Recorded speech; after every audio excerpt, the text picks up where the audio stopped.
Hi guys, good morning. Welcome back to JRF Adda. मैं प्रियांशी शर्मा आप सभी की होम साइंस मेंटोर इस सेशन में आपका स्वागत करती हूँ। चैनल को करेंगे लाइक एंड शेयर, एंड जिसने चैनल सब्सक्राइब नहीं किया है तो कर लीजिए। इफ आप लोग यूजीसी नेट का प्रिपेयर कर रहे हैं तो मैं आपको पेपर 1 में PD that is people development and environment and paper 2 में होम साइंस कवर कराने वाली हूँ। सो चैनल को सब्सक्राइब करना ना भूलें। मैंने अपना UGC net 2 times home science के अंदर क्वालिफाई किया है। जेआरएफ अड्डा has also launched its selection pack, ये नया साल सिलेक्शन के नाम, जिसमें आपको पेपर 1 की PYQ book, test series and crash course मिल जाएगा।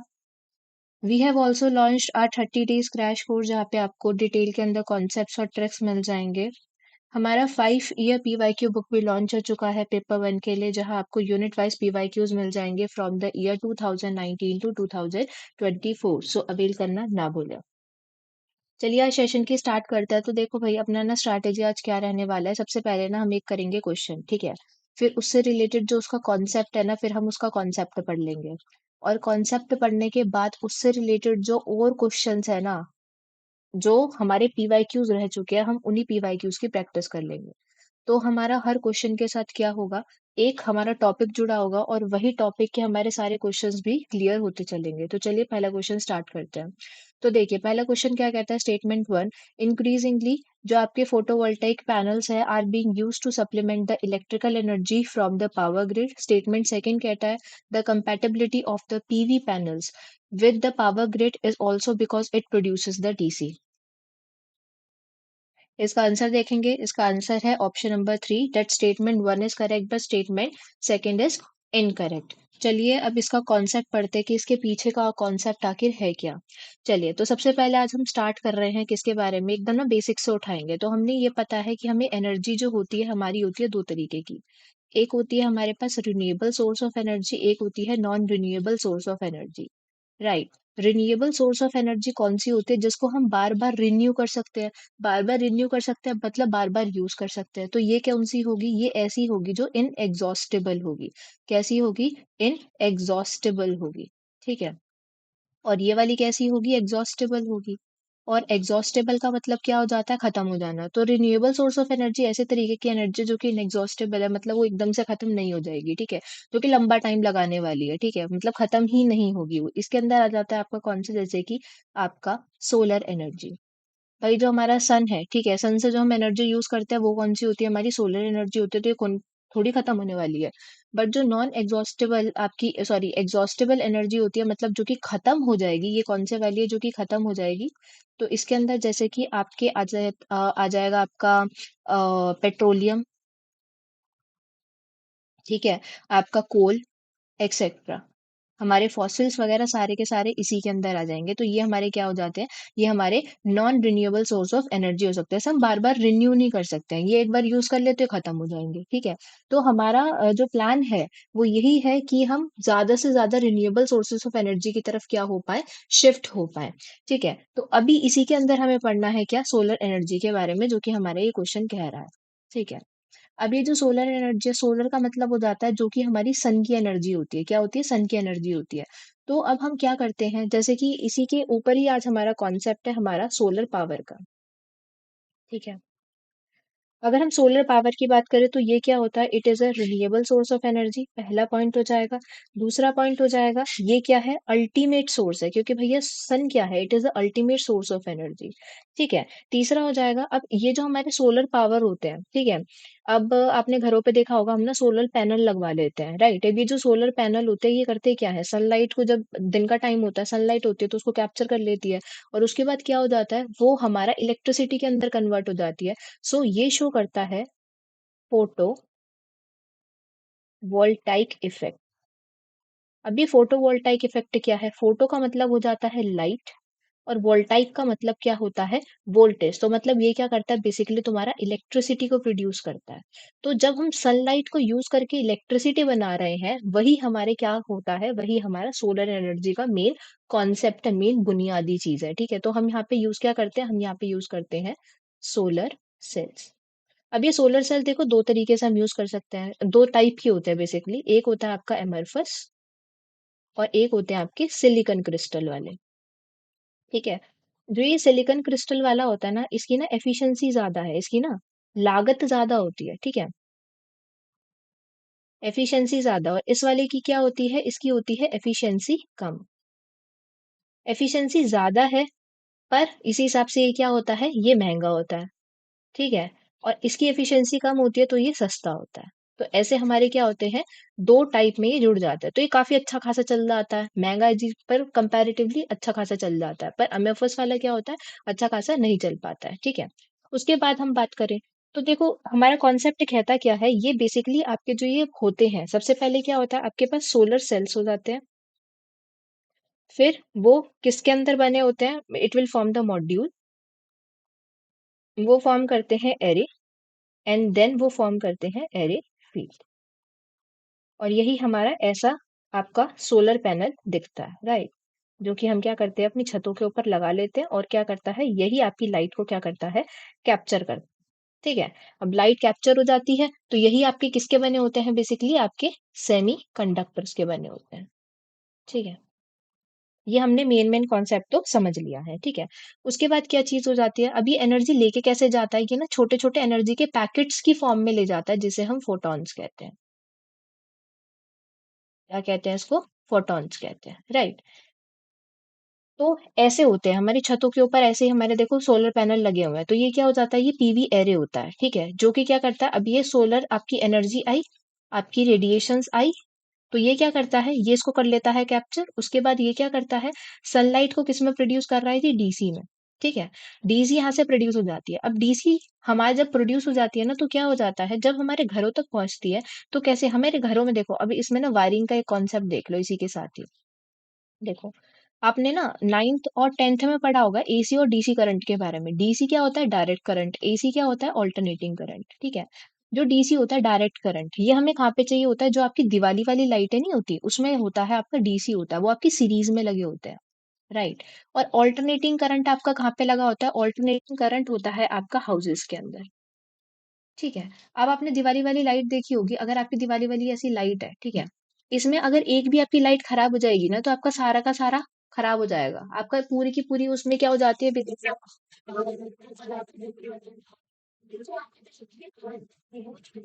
कॉमन होता है।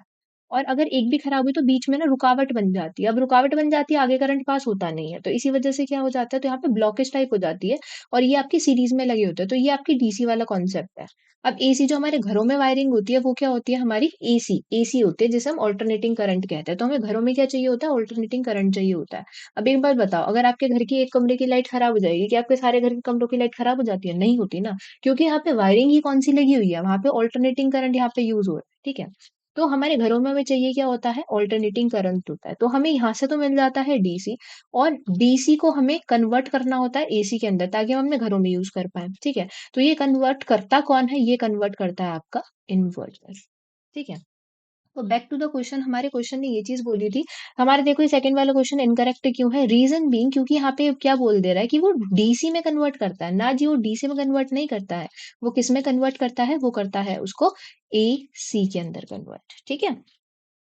नेक्स्ट क्वेश्चन की तरफ बढ़ते हैं, तो ये यही बोलता है कि आपका स्टेटमेंट वन करेक्ट है बट सेकंड इनकरेक्ट है, क्योंकि आपका जो पीवी पैनल होता है, जिसे हम सोलर पैनल कहते हैं, इसमें पीवी सेल्स बने होते हैं, ठीक है? पीवी सेल्स होता है बेसिकली, जो कि सनलाइट को कैप्चर कर लेंगे और उसके बाद आपका सोलर एनर्जी को कन्वर्ट करते हैं इलेक्ट्रिसिटी के अंदर।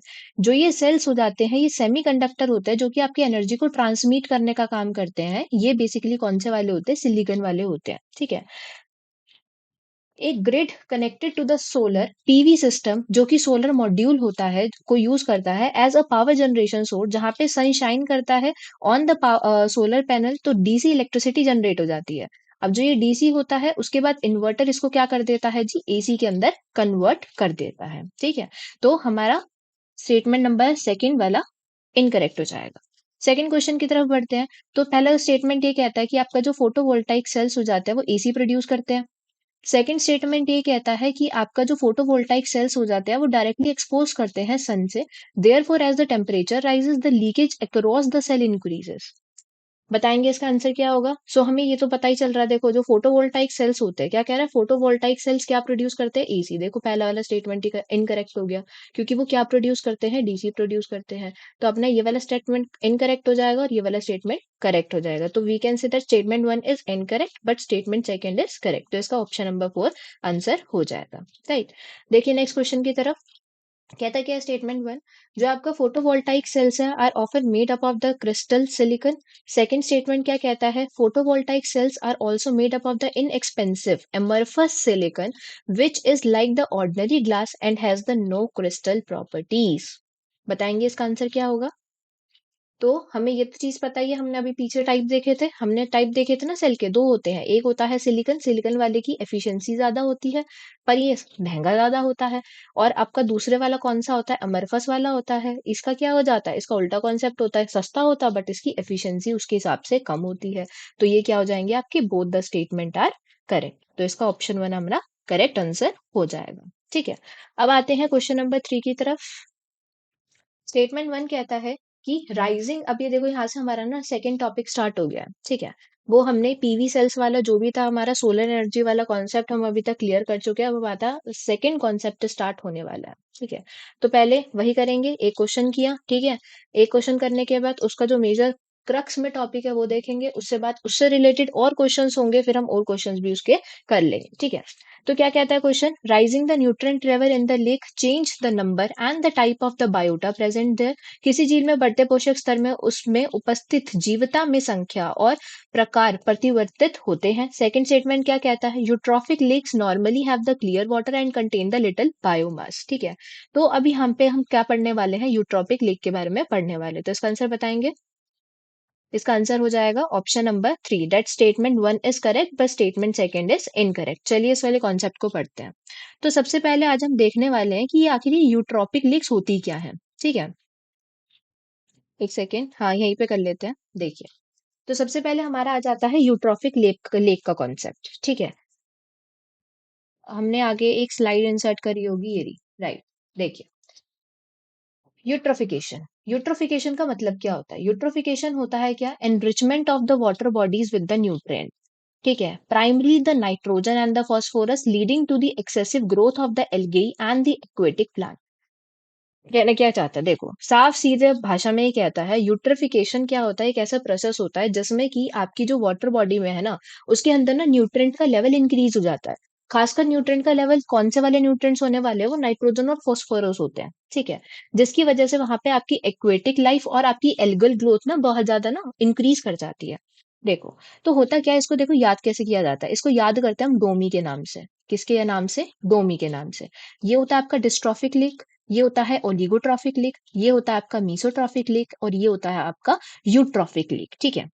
अब इनके बारे में देखो कुछ कुछ कैरेक्टरिस्टिक होती है, हम करते हैं। देखो क्या है हमारा डोमी। राइट। तो ये कैसे कैसे होता है, सबसे पहले क्या होता है आपका डिस्ट्रॉफिक लेक आता है। तो डिस्ट्रॉफिक लेक के अंदर क्या हो जाता है, ये होते हैं आपके फुल ऑफ सॉइल पार्टिकल्स। क्या होते हैं आपके? फुल ऑफ सॉइल पार्टिकल्स होते हैं। और यहाँ पे आपका जो फूड वैल्यू होता है ना, वो होता है बहुत ही ज्यादा कम। ठीक है। और यहाँ पे जो पानी होता है ना, वो थोड़ा सा ना ब्राउन कलर का भी होता है, अभी हम इसकी पिक्चर भी देख लेंगे। ठीक है। फिर आता है आपका ओलिगोट्रॉफिक। ओलिगोट्रॉफिक में क्या होता है, लेक नरिशमेंट होता है। क्या होता है? लेक नरिशमेंट होता है। यहाँ पे बेड ऑफ सबमर्ज्ड प्लांट्स, यहाँ पे प्लांट्स आने स्टार्ट हो जाते हैं। ठीक है। क्या आने स्टार्ट हो जाते हैं? प्लांट्स आने स्टार्ट हो जाते हैं। अब आता है आपका मीसोट्रॉफिक लेक। मीसोट्रॉफिक में लेक में क्या हो जाता है, मीडियम लेवल ऑफ न्यूट्रिएंट्स होते हैं।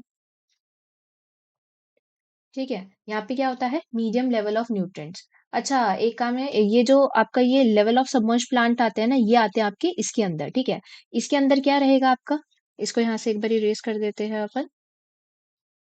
देखो, इसमें रहेगा, इसमें क्या रहेगा, यहाँ पे होते हैं बेड ऑफ सबमर्ज प्लांट्स। ठीक है। और यहाँ पे क्या होता है, ओलिगोट्रॉफिक में बेसिकली ना बहुत ज्यादा क्लियर वाटर होता है। ठीक है, वेरी क्लियर वाटर। ठीक। और आपका क्या हो जाएगा, ई वाले में, ई वाला क्या हो जाता है आपका, यूट्रॉफिक लेक होता है। तो यूट्रॉफिक लेक कैसा हो जाता है आपका, वेल नरिश्ड हो जाता है। ठीक है। और यहाँ पे लॉट ऑफ फाइटो प्लैंक्टस प्लैंक्टस होने लग जाते हैं। ठीक है। अब एक और कॉन्सेप्ट देखिए, एक हमारा होता है BOD, biological oxygen demand is inversely proportional to the dissolve oxygen. अब ये वाला कॉन्सेप्ट क्या है? तो सबसे पहले देखते हुए चलेंगे। तो हमने क्या पढ़ा? पहले डिस्ट्रॉफिक लेक। तो यहाँ पे जो लेक होती है ना, वहाँ पे ना काफ़ी ज़्यादा क्या हो जाती है, यहाँ पे ना बहुत सारे ना आपके सॉइल के पार्टिकल्स हो जाते हैं। तो ये ना ब्राउन कलर की थोड़ी-सी ना गंदी सी लेक होती है। ठीक है। अब आपका क्या हो जाता है, जो आपका ओलिगोट्रॉफिक लेक होता है, यहाँ पे लेक नरिशमेंट ना स्टार्ट हो जाती है। काफ़ी ज़्यादा नरिश लेक होती है ये, ठीक है। तो अगर आपका ये क्वेश्चन आता है ना, सबसे ज़्यादा नरिश लेक कौन-सी होती है? जी, हमारी सबसे ज़्यादा जो होती है, ठीक है, जिसमें सबसे ज़्यादा नरिशमेंट होने वाला है, वो हमारा ओलिगोट्रॉफिक हो जाएगी। और पूछा जाएगा उसके साथ क्लियर भी हो, तो कौन-सी हो जाएगी? ओलिगोट्रॉफिक लेक हो जाएगी। तो ये काफ़ी ज़्यादा क्लियर हो जाती है। इसका अगर हम पीछे डायग्राम देखें, तो ओलिगोट्रॉफिक में क्या हो जाता है, देखो यहाँ पे देख रहे हो? बहुत ज़्यादा क्लियर वाटर है और थोड़ा-थोड़ा यहाँ पे प्लांट ग्रोथ आनी स्टार्ट हो गई है। ठीक है? प्लैंक्टन्स आपके थोड़े-थोड़े आने स्टार्ट हो गए हैं। उसके बाद आपका फिर आपका आ जाता है मीसोट्रॉफिक। मीसोट्रॉफिक में क्या हो जाता है हम लोगों का, यहाँ पे थोड़ा-थोड़ा देखो गंदा होना स्टार्ट हो गया है, ठीक है? थोड़ी-सी वाइल्ड लाइफ इंक्रीज़ होनी स्टार्ट हो गई और आपके सबमर्ज्ड जो प्लांट्स हैं वो भी इंक्रीज़ होने स्टार्ट हो गया। तो इसमें कैसा हो जाता है आपका, इसमें आपका मीडियम लेवल ऑफ न्यूट्रिशन हो जाता है। कैसा हो जाता है? मीसोट्रॉफिक और एम से medium level of the nourishment. उसके बाद आ जाता है आपका कैसे यूट्रॉफिक। यूट्रॉफिक में देखो कितने ज़्यादा प्लांट्स हो गए हैं। जब यहाँ पे कितने ज़्यादा प्लांट्स हो जाएँगे, तो यहाँ पे क्या हो जाता है, वाइल्ड लाइफ भी बहुत ज़्यादा इंक्रीज़ हो जाता है। अंदर जो आपके प्लैंक्टन्स हो जाते हैं, ज़ू प्लैंक्टन्स हो जाते हैं, स्मॉल फिशेज़ हो जाती हैं, ये सारी भी इसमें बहुत ज़्यादा इंक्रीज़ हो जाते हैं। तो ये फिर से कैसा हो जाता है, काफ़ी ज़्यादा गंदा हो जाता है, ठीक है? तो इसमें देखें तो ये कैसा हो जाता है, तो अगर हम यूट्रॉफिक की बात करें, यूट्रिफिकेशन की बात करें, तो यूट्रॉफिक लेक बहुत ज़्यादा वेल नरिश्ड होते हैं और यहाँ पे बहुत सारे फाइटोप्लैंक्टन्स आने स्टार्ट हो जाते हैं, ठीक है? अब एक कॉन्सेप्ट देखिए, बायोलॉजिकल ऑक्सीजन डिमांड है डिसॉल्व ऑक्सीजन का। मान के चलिए हमारे पास नहीं बहुत ऐसे लेक है, ठीक है? अब इसमें क्या है, अब इसमें यहाँ पे ना बहुत सारे आपके ये प्लांट्स हैं, ठीक है? यहाँ पे काफ़ी ज़्यादा फिशेज़ भी हैं आपके पास, ठीक है? बहुत सारी फिशेज़, एक फिशेज़ की पूरी फैमिली रहती है यहाँ पे, ठीक है? और यहाँ पे सारे के सारे आपके बहुत सारे आपके सबमर्ज्ड प्लांट्स भी हैं, ये सारी चीज़ें भी हैं, ठीक है? और एक ये है आपका, यहाँ पे यही है ये, ठीक है? इससे पहले की सिचुएशन है कुछ साल पहले की, ठीक है? यहाँ पे आपके बहुत सिर्फ़ वहाँ पे एक ही फिश है, ठीक है? और यहाँ पे 1-2 ही सिर्फ़ प्लांट है, ठीक है? अब हमें पता है पानी के अंदर ऑक्सीजन तो है डिसॉल्व, इस वाले केस में क्या होगा, आपका ऑक्सीजन जो डिसॉल्व ऑक्सीजन होगी, क्या होगी आपकी, जो आपकी डिसॉल्व ऑक्सीजन होगी, इस वाले केस में क्या होगी? बहुत ज़्यादा होगी। क्यों होगी? क्योंकि यहाँ पे देखो इसकी डिमांड क्या है? ये आपका जो वर्ड है ना, this is the biological oxygen demand. अब ये इन्वर्सली प्रोपोर्शनल होता है डिसॉल्व ऑक्सीजन के। इसका मतलब समझेंगे, कैसे समझेंगे? देखिए, तो यही कहता है, मान के चलिए आपका 2 साल 3 साल पहले का है, ठीक है? तो यहाँ पे क्या है, यहाँ पे बहुत सारा आपका क्या है, यहाँ पे डिसॉल्व ऑक्सीजन बहुत ज़्यादा है। क्या है? डिसॉल्व ऑक्सीजन बहुत ज़्यादा है। और तो इसी वजह से डिसॉल्व ऑक्सीजन होने की वजह से यहाँ पे जो बीओडी हो जाएगा, वो हो जाएगा काफ़ी कम, क्योंकि इन्वर्सली प्रोपोर्शनल तो ऐसे चलता है। अगर आपका ये बढ़ेगा, इन्वर्सली प्रोपोर्शनल ये चलता है, अगर एक बढ़ता है तो दूसरा घटता है। ठीक है? अगर दूसरा घट जाता है, अगर ये घटेगा तो डिसॉल्व ऑक्सीजन बढ़ जाएगा, ठीक है? तो यहाँ पे क्या हो जाएगा, यहाँ पे जो ऑक्सीजन की डिमांड होगी वो कम होगी। क्यों भैया? एक ही ऑर्गेनिज्म है यहाँ पे, एक ही फिश रह रही है। तुम्हारे इतने से क्या है, सबमर्ज्ड प्लांट है, इतने थोड़े से ही है, तो यहाँ पे क्या होगा, आपका बायोलॉजिकल ऑक्सीजन डिमांड काफ़ी ज़्यादा कम होगा। काफ़ी ज़्यादा कम होगा तो अच्छा खासा पानी होगा नरिशमेंट वाला, ठीक है? अब आता है आपका इस वाले फिश की तरफ, जो आपका एक एक्वेरियम हमने सेकंड बनाया है, ठीक है? इसमें क्या है आपके पास, इसमें है आपका बहुत ज़्यादा आपका बायोडायवर्सिटी है, बहुत ज़्यादा बायोडायवर्सिटी है, तो सारी की सारी डिसॉल्व ऑक्सीजन जो होगी, सारे के ऑर्गेनिज्म यूज़ कर चुके होंगे। तो इस वाले केस में जो आपका डिसॉल्व ऑक्सीजन होगा, वो क्या होगा, बहुत ज़्यादा कम होगा। अगर डिसॉल्व ऑक्सीजन कम होगा, तो आपका जो बीओडी होगा, बायोलॉजिकल ऑक्सीजन डिमांड होगा, वो इस केस में ज़्यादा हो जाएगा, राइट? तो यही हमारा कॉन्सेप्ट यहाँ पे चलता है, ठीक है? ये वाला कॉन्सेप्ट इंपॉर्टेंट है, याद रखिएगा, ठीक है? सबको समझ में आया? तो आपका यही आता है। तो सबसे पहले आपका डिस्ट्रॉफिक लेग के अंदर ये एसिडिक होता है, न्यूट्रिएंट काफ़ी ज़्यादा पुअर होता है, rich in the organic matter होता है, ठीक है? उसके बाद आपका ओलिगोट्रॉफिक आता है। ओलिगोट्रॉफिक में nutrient poor leg with the low productivity and the clean water. फिर एम आता है मीसोट्रॉफिक लेग, जिसमें आपके moderate level of the nutrients and productivity होता है। फिर आपका यूट्रॉफिक लेग आता है, जिसमें कि आपकी न्यूट्रिएंट रिच लेग होती है, जहाँ पे high biological productivity and the frequent algal blooms होते हैं। ठीक है? क्योंकि यहाँ पे बहुत ज़्यादा हो जाता है, तो इसी वजह से यहाँ पे डिसॉल्व ऑक्सीजन कम और बायोलॉजिकल ऑक्सीजन डिमांड ज़्यादा, और यहाँ पे बहुत सारी आपकी एल्गल ब्लूम क्या हो जाती है, यहाँ पे आ जाती है, थोड़ा पानी गंदा हो जाता है, ठीक है? नरिशमेंट थोड़ी-सी कम हो जाएगी, ठीक है? ये सारी चीज़ें होती है। ठीक है? वैसे आपके यहाँ पे क्या हो जाएँगी, यहाँ पे आपकी बायोलॉजिकल प्रोडक्टिविटी बहुत ज़्यादा हो जाती है। क्यों बायोलॉजिकल प्रोडक्टिविटी ज़्यादा हो जाती है? क्योंकि आपके टाइम के साथ बहुत ज़्यादा इसमें ऑर्गेनिज़म्स इंक्लूड करने लग जाते हैं, रहने लग जाते हैं, ठीक है? ये सारी चीज़ होती है, ठीक है? तो हमारा क्वेश्चन क्या कहता है? हमारा क्वेश्चन ये कहता है कि जब हमारे न्यूट्रिएंट्स लेवल राइज़ होने लग जाते हैं, ठीक है?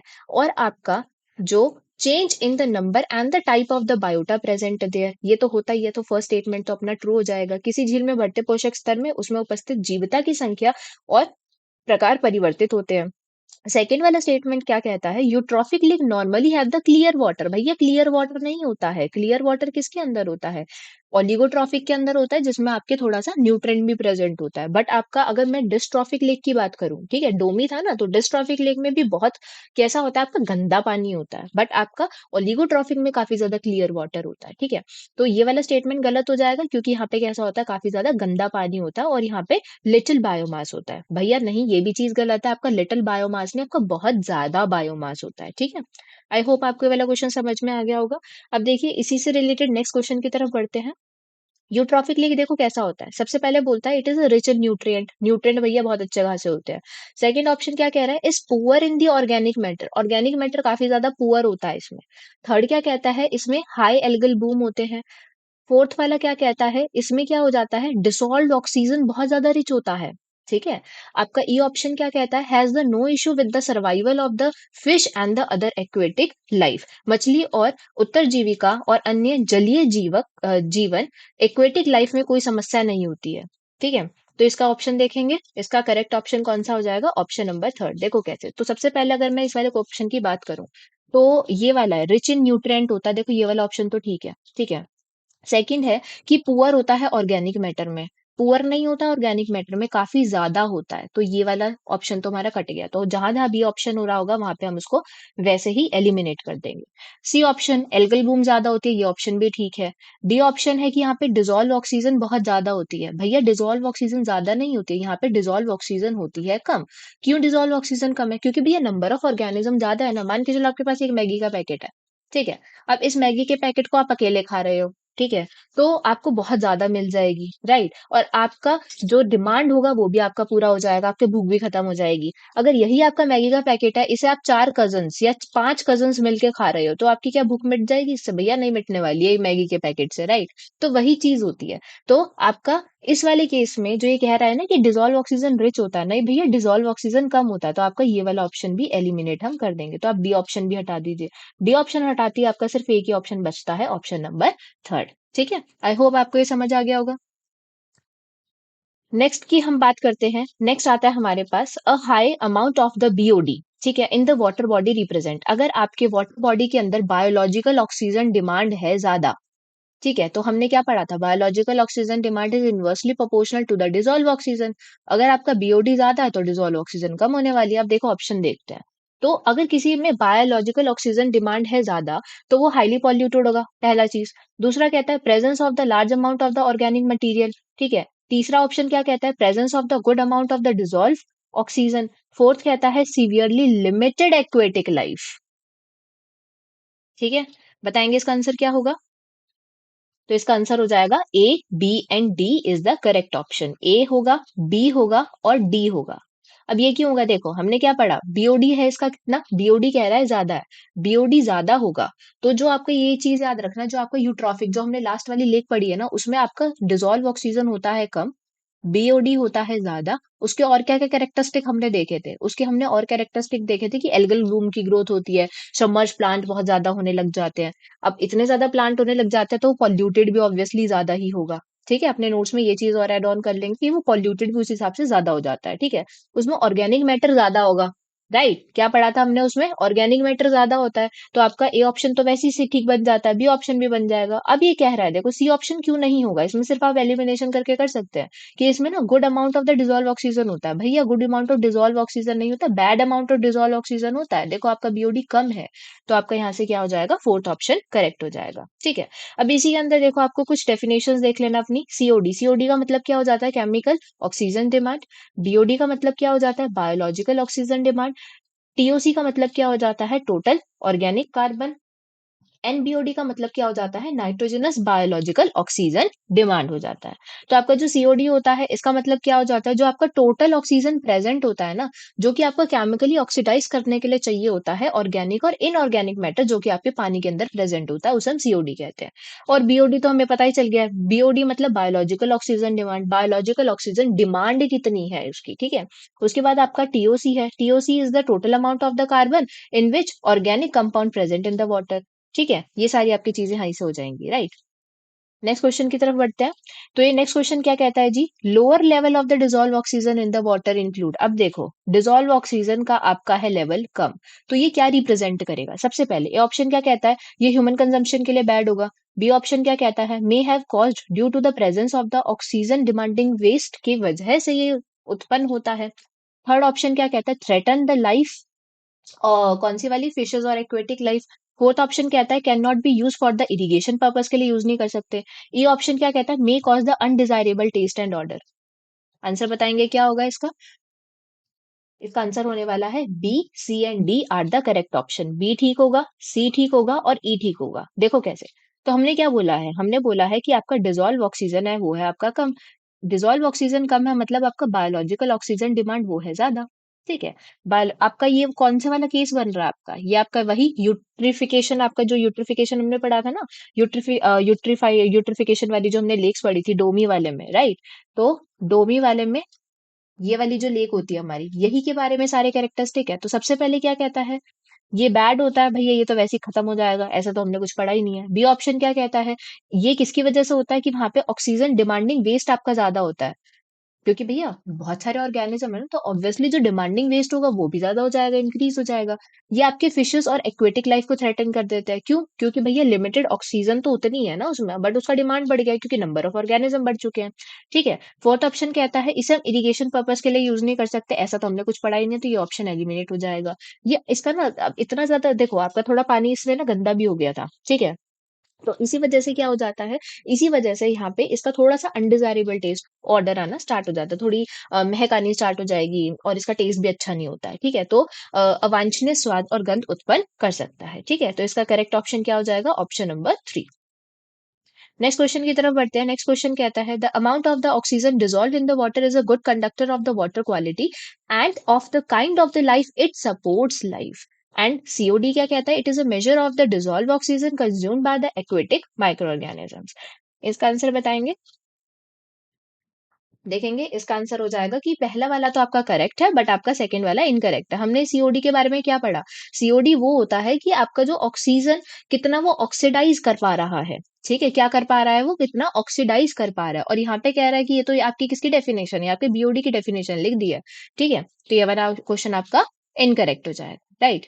तो ये क्या कहता है, the amount of the oxygen dissolve in the water, ये आपका डीओ का डेफिनेशन होता है। ठीक है, ये आपका गुड कंडक्टर होता है कि आपका वाटर का क्वालिटी कैसा है। ठीक है, अगर आपका डीओ हो गया कम, डिजोल्व ऑक्सीजन आपकी कम है, तो आपका बीओडी ज्यादा हो जाएगा। बीओडी ज्यादा हो जाएगा तो आपका क्वालिटी कैसा है पानी का, पुअर है।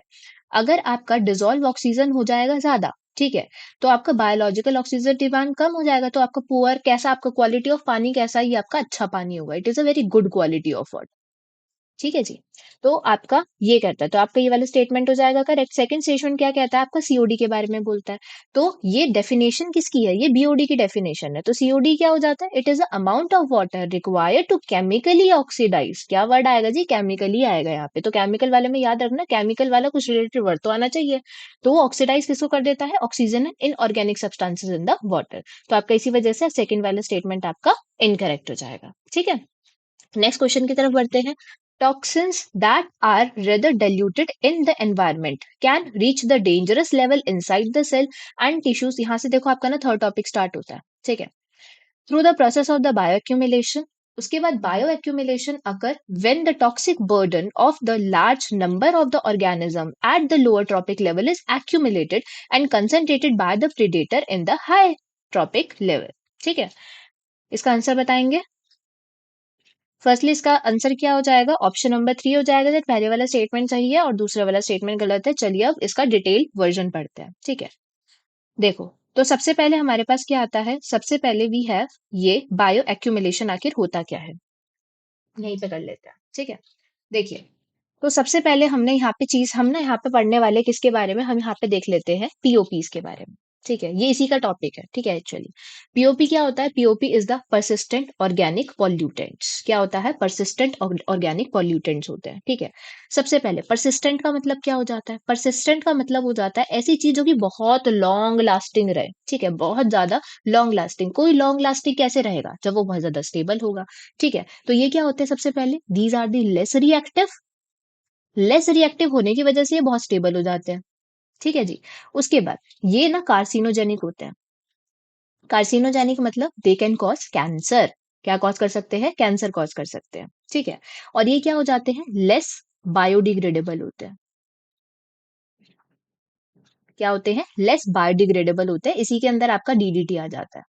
ठीक है, क्या आ जाता है, डीडीटी, जो कि आज के टाइम पे बैन है। ठीक है, उसके बाद आपका क्या हो जाता है, ये बेसिकली है क्या, पीओपी होते क्या है, these are the organic chemical substance. क्या होते हैं, ऑर्गेनिकल केमिकल सब्सटेंसेस होते हैं। ये आपने 9th-10th में पढ़ी होगा। तो ये ऑर्गेनिक केमिकल सब्सटेंसेस कौन से होते हैं, जिसमें आपका कार्बन प्रेजेंट होता है, बेसिकली कार्बन कंपाउंड प्रेजेंट होता है। ठीक है, अब हम इसी में दो चीज के बारे में पढ़ने वाले हैं। One is the bio accumulation. तो ये जो पीओपीज होते हैं ना, ये शो करते हैं क्या, बायो एक्यूमुलेशन। बायो एक्यूमुलेशन को बोला जाता है जैव संचय। ठीक है, क्या बोलते हैं, जैव संचय बोलते हैं। ठीक है, अब बायो एक्यूमुलेशन, एक्यूमुलेशन का मतलब इंग्लिश में होता है किसी चीज को जब हम इकट्ठा इकट्ठा इकट्ठा करते रहते हैं, वो आपका बायो एक्यूमुलेशन होता है। तो what is it, it is the increase in the concentration of the pollutant in the single living organism. जब भी एक सिंगल लिविंग ऑर्गेनिज्म के अंदर, पहले इतना था, थोड़े टाइम बाद फिर इसी फिशेस के अंदर इतना हो गया, इसी फिश के अंदर और हो गया और हो गया। जब एक सिंगल ऑर्गेनिज्म के अंदर किसी पॉल्यूटेंट का लेवल दिन प्रतिदिन बढ़ता रहे, वो आपका कहलाता है बायो एक्यूमुलेशन। क्या कहलाता है, बायो एक्यूमुलेशन। ठीक है, अब हम पढ़ते हैं किसके बारे में, बायो मैग्निफिकेशन के बारे में। ठीक है, अब ये बायो मैग्निफिकेशन का, इसको हिंदी में कहा जाता है, हिंदी में इसको कहते हैं जी, दिस इज कॉल्ड, यहाँ पे हमारा पूरा डेफिनेशन है।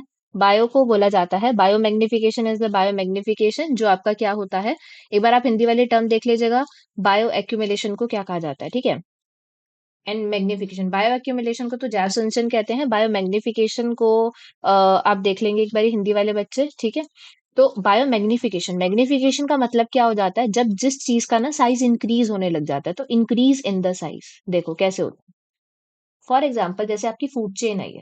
ठीक है, और फूड चेन में क्या होता है, फूड चेन में फॉर एग्जाम्पल ये पहले आपके फाइटोप्लैंक्टन्स थे। ठीक है, फिर आपके कौन आए, जू प्लैंक्टन्स आए, फिर आपके स्मॉल फिशेस। ठीक है, फिर आपकी लार्ज फिशेस। और इस लार्ज फिश को किसने खा लिया, इस लार्ज फिश को खा लिया, फॉर एग्जाम्पल ह्यूमन ने खा लिया। ठीक है, अब देखो, तो बायो मैग्निफिकेशन का मतलब क्या हो जाता है, जब आपका एक जो आपका ये फूड चेन है, इसमें आपका क्या हो जाता है, लेवल इंक्रीज होने लग जाए। फॉर एग्जाम्पल मान के चलो, इसके अंदर था 5 ppm प्रेजेंट था, कि कितना पॉल्यूटेंट था इसके अंदर, कोई 5 ppm पॉल्यूटेंट था। ठीक है, अब जब ये नेक्स्ट वाली उसके अंदर गया, ठीक है, अब फाइटोप्लैंक्टन को किसके किसने खाया, जू ने खा लिया। तो ये करते करते क्या हो गया, इसका डबल हो गया, 10 ppm हो गया। ठीक है, स्मॉल फिशेस में बढ़ता बढ़ता ये कितना हो गया, 20 ppm हो गया। फिर आगे जाता हुआ कितना हो गया, ये 30 ppm हो गया। और जब इसे ह्यूमंस ने खाया तो ये 40 ppm हो गया। तो जब आप देख रहे हैं इसमें क्या चीज है, इसमें उसका लेवल ना इंक्रीज होना स्टार्ट हो गया, जब वो डबल ट्रिपल हो जाता है किसी फूड चेन के अंदर। तो पहले एग्जांपल ये था, इसके अंदर फिर थोड़ा सा और बड़ा, इसके अंदर और बड़ा, इसके अंदर जब इसको और बड़ी फिशेज ने खाया तो ये बहुत ज्यादा इंक्रीज हो गया। जब किसी पॉल्यूटेंट या फिर कंटामिनेंट का लेवल जो बेसिकली आपका हो जाता है, जब वो एक स्तर, जब एक लेवल से दूसरे लेवल पे जब वो जंप करता है, तो वो इंक्रीज इंक्रीज इंक्रीज होना स्टार्ट हो जाता है। तो वो आपका बायो मैग्निफिकेशन होता है। जब एक ही सिंगल ऑर्गेनिज्म के अंदर वो लेवल इंक्रीज हो रहा है, तो वो बायो एक्यूमुलेशन होता है, वो इकट्ठा होना स्टार्ट हो जाता है, एक्यूमुलेट होना स्टार्ट हो जाता है। तो मैग्निफिकेशन का मतलब इंक्रीज इन साइज और एक्यूमुलेशन का मतलब वहां पे वो कलेक्ट हो रहा है। ठीक है, तो अब देखिए हमारा क्वेश्चन क्या कहता है। क्वेश्चन हमारा कह रहा था कि भाई जो हमारे टॉक्सिक होते हैं that are rather diluted, diluted का मतलब हो जाता है जो एनवायरनमेंट में डाइल्यूट मतलब मिक्स हो जाएंगे, ठीक है, can reach the dangerous level inside the cell and the tissue through the process called the bioaccumulation. भैया वो क्या होता है, एक सिंगल ऑर्गेनिज्म की तो बात हो रही है कि वो dangerous level inside the cell जब वो इंक्रीज हो रहे हैं तो वो क्या कहलाएगा, आपका बायो एक्यूमुलेशन कहलाने वाला है। और बायो एक्यूमुलेशन जो होता है ये टॉक्सिक बर्डन होता है बहुत large number of organism at the lower trophic level and is accumulated and concentrated by the predator in the higher trophic level। यहाँ पे क्या हमने ये चीज पढ़ी थी कि वो from the lower trophic level to the higher trophic level क्या हो रहा है, वो ट्रांसफर हो रहा है, नहीं हमने ये चीज नहीं पढ़ी थी। आपका यही वाला स्टेटमेंट इसलिए इनकरेक्ट हो जाएगा, ठीक है, क्योंकि ये बायो एक्यूमुलेशन किसके बारे में बात करता है, एक सिंगल ऑर्गेनिज्म में कंसंट्रेशन के लेवल को इंक्रीज करने की बात करता है, ना कि किसी ट्रॉपिक लेवल में इंक्रीज करने की बात कर रहा है। तो आपका सेकंड वाला स्टेटमेंट हो जाएगा इनकरेक्ट, ठीक है। तो वही है बायो एक्यूमुलेशन क्या है, इसका मतलब एक्यूमुलेशन और कंसंट्रेशन किसी सब्सटेंस का, जो कोई मान के चलो फॉर एग्जांपल आपका या फिर कोई टॉक्सिक या फिर पॉल्यूटेंट है किसी living organism over the time. The substances low concentration में होते हैं और वो एक्यूमुलेट धीरे धीरे एक्यूमुलेट करने लग जाते हैं टिश्यूज और सेल के अंदर। इंजेक्शन जब हम उसको इंजेक्ट कर मतलब उसे खाते हैं उसके बाद क्या हो जाता है, वो एब्जॉर्ब हो जाते हैं और हमारे टिश्यूज में धीरे धीरे ओवर द टाइम वो कलेक्ट होते रहते हैं, ठीक है। और हमारा बायोमैग्निफिकेशन क्या हो जाता है, बायोमैग्निफिकेशन एक हार्मफुल सब्सटेंस है और एक डेंजरस जिसमें आपका कोई केमिकल या मेटल फूड चेन के अंदर एंटर करता है। एक ट्रॉपिक लेवल से हायर ट्रॉपिक लेवल में जब वो जाता है तो उसका कंसंट्रेशन का लेवल इंक्रीज होना स्टार्ट हो जाता है, मैग्नीफाई करना स्टार्ट कर जाता है, मतलब उसका साइज इंक्रीज करना स्टार्ट कर देता है, उसका अमाउंट इंक्रीज करना स्टार्ट कर देता है जैसे वो एक ट्रॉपिक लेवल से दूसरे ट्रॉपिक लेवल की तरफ बढ़ता है। ठीक है जी, आई होप आपको ये वाला समझ में आया होगा। नेक्स्ट क्वेश्चन की तरफ हम बढ़ते हैं। नेक्स्ट क्वेश्चन कहता है which of the following pair of the element is the most important for the eutrophication of the process. Eutrophication process के लिए हमने एक चीज पढ़ी थी, यूट्रोफिकेशन क्या पढ़ा था, जब आपका न्यूट्रिएंट इंक्रीज हो जाता है, राइट। अब न्यूट्रिएंट हमने कौन से वाले इंक्रीज देखे थे, हमने देखा था नाइट्रोजन एंड फॉस्फोरस। तो इसका ऑप्शन क्या हो जाएगा, second option will be the correct answer, ठीक है। तो फास्फोरस एंड द नाइट्रोजन ये दो मेन आपके न्यूट्रिएंट हो जाते हैं जिसकी वजह से आपका कल्चरल यूट्रिफिकेशन हो जाता है। ये एनरिच करते हैं वाटर को जिसकी allowing for the some aquatic plant specially, जिसकी वजह से आपका एल्गल ग्रोथ होनी स्टार्ट हो जाती है। क्या होनी स्टार्ट हो जाती है, एल्गल ग्रोथ होनी स्टार्ट हो जाती है। नेक्स्ट क्वेश्चन की तरफ बढ़ेंगे। The standard coagulant in the water. अब देखो ये है आपका आज का फोर्थ टॉपिक, ठीक है। अब ये हमारा जो फोर्थ टॉपिक है इसके अंदर हम क्या पढ़ने वाले हैं, वाटर ट्रीटमेंट के बारे में पढ़ेंगे। तो क्वेश्चन क्या कहता है कि भैया स्टैंडर्ड कोगुलेंट क्या यूज होता है वाटर ट्रीटमेंट में। तो आंसर क्या हो जाएगा, it's alum. Alum is the फिटकरी, इसे हिंदी में फिटकरी कहा जाता है, ठीक है।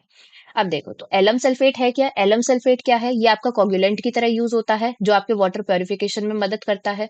बहुत सारे अदर केमिकल आपका फेरिक सल्फेट या फिर आपका सोडियम एल्यूमिनेट भी हम यूज कर सकते हैं। तो कोगुलेशन एक ऐसा प्रोसेस टू स्टेजेस में होता है, एक या तो रैपिड मिक्सिंग कर लो या तो जी स्लो मिक्सिंग कर लो, ठीक है। अब हम यहाँ से स्टार्ट करते हैं अपना नेक्स्ट वाला जो हमारा फोर्थ कॉन्सेप्ट है डिटेल में, that is the water treatment, waste water treatment के बारे में पढ़ते हैं। ठीक है, क्या पढ़ते हैं हम, वेस्ट वाटर ट्रीटमेंट के बारे में पढ़ते हैं, ठीक है। तो सबसे पहले हमारा वेस्ट वाटर ट्रीटमेंट के होते हैं तीन प्रकार। कुछ होता है हमारा क्या होता है, प्राइमरी, सेकेंडरी एंड टर्शरी, ठीक है।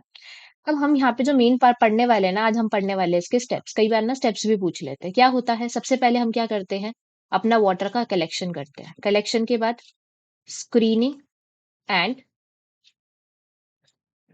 स्ट्रेनिंग, ठीक है। फिर आपका केमिकल ऐड होता है और यहाँ पे केमिकल ऐड हम कौन से वाला करते हैं ये देख लेंगे। उसके बाद हमारा आता है कोगुलेशन एंड फ्लोकुलेशन,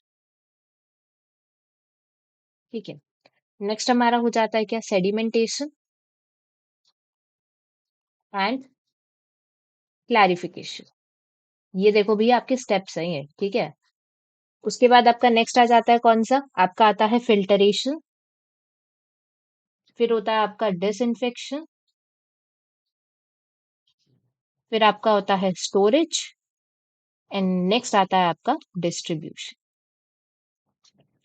तो अगर आपको कभी आ जाए ना इसमें कि आपका पहला स्टेप कौन सा होता है, ठीक है, और उसमें आपको स्क्रीनिंग दे रखा है, तो उसका आंसर स्क्रीनिंग होगा कि स्क्रीनिंग हमारा पहला स्टेप होता है। तो पहले हम क्या करते हैं, इसका आई होप एक फ्लो डायग्राम भी होगा यहाँ पे, एक फ्लो चार्ट होगा, राइट, देखो ये होता है। तो यहाँ पे आपके क्या हो जाता है, ये क्या हो जाता है, आपका स्क्रीन चैम्बर होता है, यहाँ पे आपका मोटा मोटा वेस्ट यहीं पे रह जाता है। उसके बाद फिर आपका प्राइमरी सेटलमेंट टैग के अंदर आता है, फिर एरिएशन हो जाता है, एरिएशन इज द पानी की बौछार कर देते हैं उसके ऊपर, ठीक है। फिर सेकेंडरी आपका सेटलिंग टैंक हो जाता है, फिर आपका क्लोरीन, क्लोरीन करता क्या है, क्लोरीन आपका एज अ डिसइंफेक्टेंट यूज होता है, ठीक है, क्या होता है आपका डिसइंफेक्टेंट की तरह यूज होता है। नेक्स्ट आपका क्या हो जाता है, फिर आपका ये डुअल मीडिया फिल्टर, फिर आपका वाटर को यूज रीयूज करा जाता है, फिर आपका घरों में ये ऐसे करके पहुंचा दिया जाता है, ठीक है।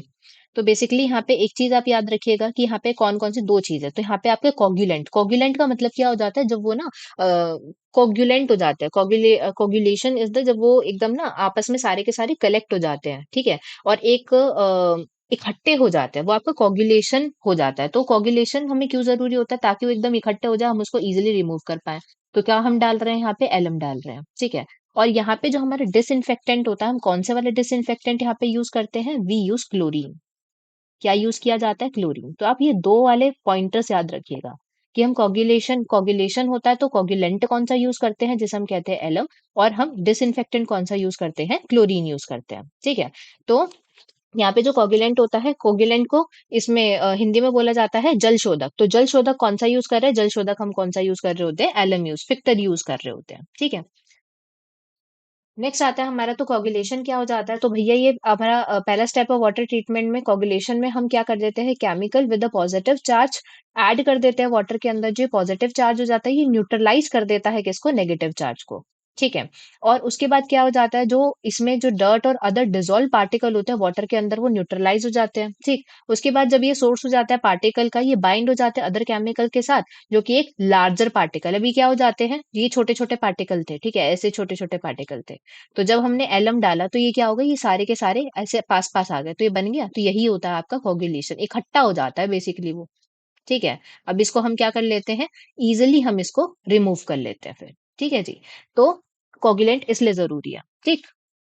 उसके बाद आपका आता है फ्लोक्यूलेशन। फ्लोक्यूलेशन क्या हो जाता है, ये कोगुलेशन के बाद वाला स्टेप होता है फ्लोक्यूलेशन का। तो जब हमने डाला एलम, एलम से क्या हो जाता है, सबसे पहले होता है कोगुलेशन, कोगुलेशन के बाद वो फ्लोक्यूल्स बनना स्टार्ट हो जाता है, ठीक है। तो फ्लोक्यूलेशन में क्या हो जाता है, एक ही जेंटल मिक्सिंग होता है वाटर का, एक लार्जर और हैवियर पार्टिकल बन जाता है जिसे हम फ्लॉक्स कहते हैं। वो जो छोटे छोटे थे, अब वो मिक्स करके क्या बनाते हैं, बड़ा सा पार्टिकल जो बना रहे हैं, वो आपका फ्लॉक्स वाला पार्टिकल है। Often the water treated plant will add the additional chemicals during this process to help the floccules form, और अब साथ में इसमें कुछ और केमिकल्स भी डाल देते हैं ताकि वो फ्लोक्यूल्स इजिली आपके फॉर्म हो सके, ठीक है। फिर आपका सेडिमेंटेशन होता है। सेडिमेंटेशन का मतलब क्या है, जब आपका जो नीचे आपका बेसिकली आपका वेस्ट होता है, वो आपका नीचे सेडिमेंट कर जाता है, ठीक है। तो फॉर एग्जाम्पल आपका ना सेडिमेंटेशन आपने फिफ्थ या सिक्स्थ क्लास में पढ़ा होगा, जिसमें आपका क्या हो जाता है, आपने जैसे कि एक ग्लास लिया, ग्लास के अंदर पानी डाला और मिट्टी डाला, ठीक है। थोड़े टाइम बाद क्या हो जाता है, जो मिट्टी होता है ना, वो नीचे सेटल डाउन करना स्टार्ट कर देता है। तो सेडिमेंटेशन एक नेक्स्ट प्रोसेस होता है वाटर ट्रीटमेंट का, जहाँ पे प्लांट यूज करता है is to separate out the solid from the liquid. हम क्या करते हैं, लिक्विड में से सॉलिड को अलग करने का ट्राई करते हैं। सेडिमेंटेशन के दौरान जो फ्लोक्यूल्स होते हैं ना, वो नीचे सेटल डाउन हो जाते हैं। क्या होते हैं, नीचे सेटल डाउन हो जाते हैं। तो हम क्या कर देते हैं, ऊपर ऊपर वाला बढ़िया वाला कंटेंट निकाल लेते हैं और ये नीचे ऐसे ही पड़ा रह जाता है, ठीक है। बिकॉज अब ये इसे क्यों कहा जा रहा है, सेडिमेंटेशन ही क्यों कह रहे हैं, क्योंकि सेडिमेंटेशन भी क्या होता है, क्योंकि आपके सॉइल पार्टिकल्स हो जाते हैं, वो हेवियर हो जाते हैं और वो नीचे सेटल डाउन कर जाते हैं। यहाँ पे फ्लोक्यूल्स हैं, वो हेवियर हो गया, इसी वजह से वो नीचे सेटल डाउन कर लिए और हमने उसको क्या कर लिया है, इजिली रिमूव कर दिया है, ठीक है। फिर आपका उसके बाद फिल्टरेशन आता है। फिल्टरेशन वाले में आपका जो टॉप लेयर होता है उसको फिल्टर करा जाता है भैया, ठीक है। आपके एडिशनली आपके सॉलिड्स को और अलग कर दिया जाता है वाटर के अंदर से। फिल्टरेशन में आपका यहाँ पे क्या हो जाता है, वाटर पास हो जाता है अलग अलग पोर साइजेस से, ठीक है। यहाँ पे डिफरेंट डिफरेंट मटेरियल, जैसे कि आपका सैंड है, ग्रेवल है, चारकोल है, सबको अलग अलग कर देते हैं, ठीक है, according to their the sizes. अब उसके बाद ये जो फिल्टर होता है, ये रिमूव कर देता है डिजोल्व पार्टिकल और जर्म्स को, such as the dust, chemical, parasite, bacteria and the viruses, ठीक है जी। उसके बाद डिसइंफेक्टेंट। अब डिसइंफेक्टेंट हमने क्या यूज किया था, we use disinfectant here is a chlorine. तो यहाँ पे क्लोरीन याद रखिएगा, chlorine as a a disinfectant हम यूज करते हैं। उसके बाद जो वाटर ट्रीटमेंट हो जाता है, एडिशनली हम ऐड कर देते हैं वन और मोर केमिकल डिसइंफेक्टेंट, जैसे कि क्लोरीन है, क्लोरिमीन है, क्लोरीन डाइऑक्साइड है, ताकि हम यहाँ पे बेसिकली आपके डिसइंफेक्टेंट का काम क्या होता है, आपके पैरासाइट्स, यहाँ पे जितना भी आपका जो ऑर्गेनिक है, जैसे कि आपके पैरासाइट्स है, कोई बैक्टीरिया है, कोई वायरस है, उसको खत्म करने का, ठीक है। और इसी वजह से हमारा जो वाटर सेफ हो जाता है, ताकि वो ट्रेवल कर पाए होम्स एंड अदर जगहों पे, ठीक है। तो डिसइंफेक्टेंट क्या काम करेगा, बेसिकली जर्म्स को किल करने का काम कर देता है। क्या काम करता है, जर्म्स को किल करने का काम करता है। आई होप आपको ये चीज समझ आ गई होगी। तो chlorination of the water is due to remove the microbes, remove the hardness, increase the salt content, decrease the turbidity. तो इसका आंसर क्या हो जाएगा, option number one. In order to remove the microbes हम क्लोरीनेशन प्रोसेस करते हैं, ठीक है जी। नेक्स्ट होता है chlorine in drinking water is use for as a disinfectant, removal of the hardness, order treatment, turbidity control, या removal of the iron and the manganese. बताएंगे इसका आंसर क्या होगा। चलिए इसका आंसर देखते हैं। इसका आंसर होगा ऑप्शन नंबर वन। मतलब एज अ डिसइंफेक्टेंट हम उसको यूज करते हैं, ठीक है, एज अ डिसइंफेक्टेंट यूज करते हैं। ऑर्डर ट्रीटमेंट, अगर उसमें से कोई गंद वंद आ रही हो तो उसको कंट्रोल करने के लिए यूज करते हैं, गंद के उपचार के लिए यूज करते हैं। और ई हो जाएगा, E is the removal of the iron और मैग्नीज को रिमूव करने के लिए भी हम क्लोरीन का इस्तेमाल करते हैं, ठीक है। Chlorine is one of the most commonly used and the inexpensive chemical disinfectant for the water treatment. Second option क्या कहता है, optimum fluoride levels in the drinking water help to prevent the cavities in the children. ठीक है। जो chlorine होता है, सबसे पहले देखो फर्स्ट ऑप्शन तो हो जाएगा हम लोगों का बिल्कुल करेक्ट, ठीक है। जो क्लोरीन हो जाता है वो इनएक्सपेंसिव हो जाता है और एक डिसइंफेक्टेंट की तरह यूज होता है। सेकंड ऑप्शन क्या कह रहा है, सेकंड ऑप्शन कह रहा है आपकी जी फ्लोराइड के लेवल्स की बात कर रहा है, कि आपका जो फ्लोराइड का लेवल अगर ठीक होगा पानी में, ठीक है, तो यहाँ पे वो कैविटीज को प्रिवेंट करेगा। क्या प्रिवेंट करेगा, कैविटीज को प्रिवेंट करेगा, ठीक है।